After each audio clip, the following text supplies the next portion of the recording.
ಮಾಡಕತ್ತೀವಿ ಅನ್ನೋ ಗೊತ್ತಿರ್ಬೇಕು. ಗೊತ್ತಿದ್ರೆ ಯಾಕಂತ ಹೇಳಿ, ಯಾಕ ಯಾರವರು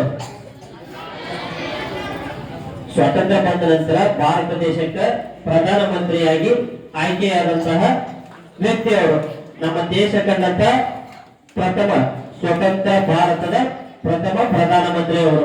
ಅವರು ಸುಮಾರು 17 ವರ್ಷ ಭಾರತ ದೇಶಕ್ಕೆ ಪ್ರಧಾನ ಮಂತ್ರಿಯಾಗಿ ಸೇವೆಯನ್ನು ಸಲ್ಲಿಸಿದ್ದಾರೆ ಅವರು. ಆನಂತರ ಅವ್ರ ಹಿಂದೆ ಅವ್ರ ಅಭಿಮಾನಿಗಳಿದ್ರಂತೆ, ಅವರು ನಾವು ನಿಮ್ಮ ಬರ್ತಡೇ ಸೆಲೆಬ್ರೇಷನ್ ಮಾಡ್ತೀವಿ ಅಂತ ಹೇಳಿ ಅವ್ರ ಮನೆಗೆ ಬಂದ್ರಂತೆ. ನವೆಂಬರ್ 14ನೇ ತಾರೀಕು ಅವ್ರು ಪ್ರಧಾನಮಂತ್ರಿ ಇದ್ದಾಗ ಅವಾಗ ಅವ್ರು ಹೇಳಿದ್ರಂತೆ, ಖಂಡಿತ ಮಾಡಬೇಡ್ರಿ, ನಾನು ಏನಿದ್ರು ದೇಶಕ್ಕೋಸ್ಕರ ದುಡಿಯುವಂತ ವ್ಯಕ್ತಿ ಇದ್ದೀನಿ.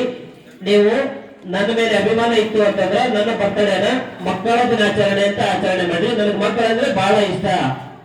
ನಾನು ಭಾರತದಲ್ಲಿರುವ ಪ್ರತಿಯೊಂದು ಮಗುವನ್ನು ಪ್ರೀತಿಸ್ತೀನಿ. ಅದಕ್ಕೋಸ್ಕರ ನನ್ನ ಬರ್ತಡೇ ಮಾಡಬೇಡ್ರಿ, ಮಕ್ಕಳ ಬರ್ತಡೇ ಅದು. ಯಾರಿಗೆ ನಿಮ್ಮ ಬರ್ತಡೇ ಗೊತ್ತೈತಿ ಸರಿ, ಯಾರಿಗೆ ಗೊತ್ತಿಲ್ಲ ಬರ್ತಡೇ ಅವ್ರಿಗೆ ಇವತ್ತೇ ಬರ್ತಡೇ. ಯಾರಿಗೆ ಬರ್ತಡೇ ಗೊತ್ತಿಲ್ಲ ನೋಡು, ಈಗ ಅವ್ರಿಗೆಲ್ಲದ್ದು ಇವತ್ತನೇ ಬರ್ತಡೇ ಅವ್ರದ್ದು. ಮಕ್ಕಳ ದಿನಾಚರಣೆ ಅಂದ್ರೆ ಮಕ್ಕಳ ಹುಟ್ಟುಹಬ್ಬ ಅಂದಂಗೆ ಇವತ್ತು ನಿಮ್ದೆಲ್ಲದು ಬರ್ತಡೇನೇ ಇವತ್ತು. ಇವರಿಗೋಸ್ಕರ ಈ ಒಬ್ಬ ವ್ಯಕ್ತಿಯಿಂದ ಮಕ್ಕಳ ದಿನಾಚರಣೆ ಅಂತ ಜಾರಿಗೆ ಬಂದೈತಿ ಅಂತ ಒಂದು ದಿನ ಇದೆ ಇವತ್ತು. ಆನಂತರ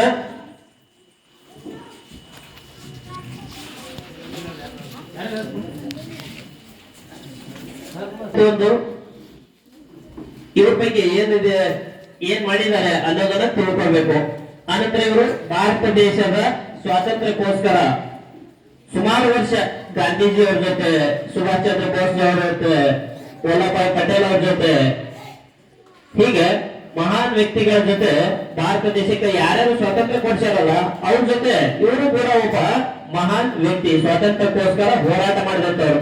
ಎಷ್ಟೋ ಸಲ ಜೈಲಿಗೆ ಹೋಗಿದ್ರಂತೆ. ಜೈಲಿಗೆ ಹೋದಾಗ ಅವ್ರ ಮಗಳಿಗೆ ಪತ್ರ ಬರೀತಾ ಇದ್ರಂತೆ. ಯಾರು ಅವ್ರ ಮಗಳು?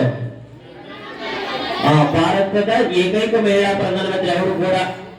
ಅಂತ ತಂದೆಯಿಂದ ಸ್ಫೂರ್ತಿಯನ್ನ ಪಡೆದಂತ ಮಗಳು ಕೂಡ ಭಾರತ ದೇಶಕ್ಕೆ ಸ್ವಾತಂತ್ರ್ಯಕ್ಕೋಸ್ಕರ ಅಷ್ಟೇ ಅಲ್ಲ, ಭಾರತದ ಉನ್ನತಿಗೋಸ್ಕರ ಶ್ರಮಿಸಿದಂತಹ ಒಬ್ಬ ಮಹಿಳೆ. ಅಂತ ಮಗಳನ್ನು ಕೂಡ ಇವರು ಭಾರತ ದೇಶಕ್ಕೆ ಕೊಟ್ಟಂತ ವ್ಯಕ್ತಿ ಅಲ್ಲ. ಹಾಗಾಗಿ ಅವರ ಸೇವೆ ಅಪಾರವಾದದ್ದು. ಹಾಗಾಗಿ ಅವರು ಇನ್ನು ಪ್ರಧಾನಮಂತ್ರಿ ಆಗಿದ್ದಾಗಿದೆ 1955 ಇಸ್ವಿಯೊಳಗೆ ಭಾರತ ದೇಶದಲ್ಲಿ ಕೊಡುವಂತ ಅತ್ಯುನ್ನತ ಪ್ರಶಸ್ತಿ ಯಾವುದು? ಭಾರತ ರತ್ನ ಪ್ರಶಸ್ತಿ. ಭಾರತ ದೇಶದೊಳಗೆ ದೊಡ್ಡ ಪ್ರಶಸ್ತಿ ಅದು. ಅಂತ ಪ್ರಶಸ್ತಿಯನ್ನ ಪಡೆದುಕೊಂಡಂತ ವ್ಯಕ್ತಿ ಅವರು. ಹಾಗಾಗಿ ಅವರನ್ನ ಮಹಾನ್ ವ್ಯಕ್ತಿ ಅಂತ ಹೇಳಲೇಬೇಕು. ಸಾಕಷ್ಟು ಅವ್ರ ಜೀವನದಲ್ಲಿ ಏನ್ ಮಾಡಿದ್ದಾರೆ ಏನು ಅನ್ನೋದನ್ನ ಅವ್ರ ಬಗ್ಗೆ ಓದಿದ್ರೆ ಗೊತ್ತಾಗ್ತದೆ. ಇತಿಹಾಸದೊಳಗ ಸಾಕಷ್ಟು ಪುಸ್ತಕಗಳಿದೆ ಅವ್ರ ಬಗ್ಗೆ. ಅನಂತರ ಜವಾಹರ್ಲಾಲ್ ನೆಹರು ಅಂತಾನೆ ಪುಸ್ತಕ ಇದೆ. ಅಂತ ಪುಸ್ತಕಗಳನ್ನೆಲ್ಲ ಓದ್ಬೇಕು. ಅಂದಾಗ ಅವ್ರು ಏನ್ ಸಾಧನೆ ಮಾಡಿದ್ದಾರೆ, ಅವರು ಜೀವನದೊಳಗ ಯಾವ ತರ ಕಷ್ಟಪಟ್ಟು ಮುಂದೆ ಬಂದ್ರು, ಹೇಗೆ ನಾಯಕರಾದ್ರು, ನಾವು ಆ ದಾರಿ ಒಳಗೆ ಹೋದ್ರೆ ಮುಂದೆ ಲೀಡರ್ಸ್ ಆಗ್ತೀವೋ ಏನೋ ಅನ್ನೋದನ್ನ ತಿಳ್ಕೋಬಹುದು. ಹಾಗಾಗಿ ಏನೇ ಒಂದು ಕಾರ್ಯಕ್ರಮವನ್ನ ಮಾಡ್ತೀವಿ ಅಂತಂದ್ರೆ ಅದರಿಂದ ಒಂದು ವಿಶೇಷತೆ ಇರ್ತತಿ. ಆ ದಿನದ ಮಹತ್ವವನ್ನ ಅರ್ಥಕೋಬೇಕು.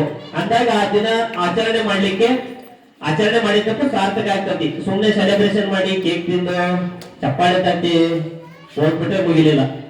ಬೆಳಗಿಂದ ಟೀಚರ್ಸ್ ಎಲ್ಲ ಹೇಳಕತ್ತೀವಿ, ಮತ್ತೆ ಗಲಾಟೆ ಮಾಡ್ತಾರೆ. ಹೊಟ್ಟೆ ಸೈಲೆಂಟ್ ಕುಂದ್ರಂಗಿಲ್ಲ, ಶಾಂತ ರೀತಿಯಿಂದ ಹೋಗಿಲ್ಲ, ಬರೀ ಅದೇ ಮಾಡೋದು. ನಿನ್ನೆ ಹೇಳತ್ತ ಗಮನ ಸರ್ ಬಯಸ್ಕೋಬೇಡ್ರಿ ನಾಳೆ ಅಂತ ಹೇಳಿ ಮತ್ತು ಅದೇ ಮಾಡ್ತಾರೆ. 10 ನಿಮಿಷ 20 ನಿಮಿಷ ಇರ್ತಾವ ಕಾರ್ಯಕ್ರಮ, ಅಷ್ಟೇ ಕುತ್ಕೋಬೇಕು ಸೈಲೆಂಟ್ ಆಗಿ, ಮಾತಾಡಬಾರ್ದು. ಮಾತಾಡಕ್ ಟೈಮ್ ಸಾಕಷ್ಟು ಇರ್ತೈತಿ. ಏನ್ ನಡೆದೈತಿ ಅನ್ನೋದನ್ನ ನೋಡ್ಬೇಕು ಕುತ್ಕೊಂಡು. ಅದೇ ಇಂಪಾರ್ಟೆಂಟ್. ಶಾಂತ ರೀತಿಯಿಂದ ಇರ್ಬೇಕು. ಯಾರು ಶಾಂತ ರೀತಿಯಿಂದ ಕುತ್ಕೋತೀರಿ ಅವ್ರು ಏನಾದ್ರೂ ಒಟ್ಟು ಕಲಿತೀರಿ. ಗಮನ ಕೊಡ್ಬೇಕು, ಆಲಿಸ್ಬೇಕು ಏನ್ ನಡೆದಿದೆ ಅನ್ನೋದನ್ನ. ಹಾಗೆ ಅವರು ಬಾಲ್ಯದಲ್ಲಿದ್ದಾಗ ಕೂಡ ಅವರು ನಿಮ್ ತರ ಸ್ಟೂಡೆಂಟ್ ಇದ್ದಾಗ ಬಹಳ ಒಬ್ಬ ಪ್ರಾಮಾಣಿಕ ವಿದ್ಯಾರ್ಥಿ ಆಗಿದ್ರಂತೆ, ಬಹಳ ಚೂಟಿ ವಿದ್ಯಾರ್ಥಿ ಆಗಿದ್ರಂತೆ. ಹಾಗಾಗಿ ಅವರ ಜೀವನದೊಳಗ ಏನೇನು ಸಾಧನೆ ಮಾಡಿದ್ರು ಅನ್ನೋದನ್ನ ಅವರ ಬಗ್ಗೆ ಇರುವಂತಹ ಪುಸ್ತಕಗಳನ್ನ ಓದಿ ಇನ್ನೂ ಹೆಚ್ಚಿನದಾಗಿ ತಿಳ್ಕೋರಿ ಅಂತ ಹೇಳ್ತಾ, ಮತ್ತೆ ಟೈಮ್ ಹೆಚ್ಚಿಗೆ ಆಗ್ತಾ ಇದೆ. ಇನ್ನು ಮಕ್ಕಳಿಗೆ 2 ದಿನ ಏನ್ ಕಾರ್ಯಕ್ರಮ ನಡೆಸಿದ್ದೀವಿ ಅವುಗಳೆಲ್ಲ ಪ್ರೈಸ್ ಅನ್ನ ಡಿಸ್ಟ್ರಿಬ್ಯೂಟ್ ಮಾಡುವಂತ ಟೈಮ್ ಇದೆ ಈಗ. ಅವತ್ತೊಳಗ ನಾವ್ ಕರೆದವ್ರು ಬೇಗ ಬಂದು ತಗೋಬೇಕಿಲ್ಲಿ, ಬಾಳ ಇದಾವು, ಗಲಾಟೆ ಮಾಡಂಗಿಲ್ಲ, ಕರೆತ್ಲಿ ಗವೆ ಮಾಡಂಗಿಲ್ಲ. ಇಲ್ಲಿ ಕುತ್ಕೊಂಡು ಒಟ್ಟು ಸೈಲೆಂಟ್ ಆಗಿ ಬಂದು ಬೇಗ ತಗೊಂಡು ಹೋಗ್ಬಿಡ್ಬೇಕು, ಗಲಾಟೆ ಮಾಡ್ಲಾರ್ದಂಗ.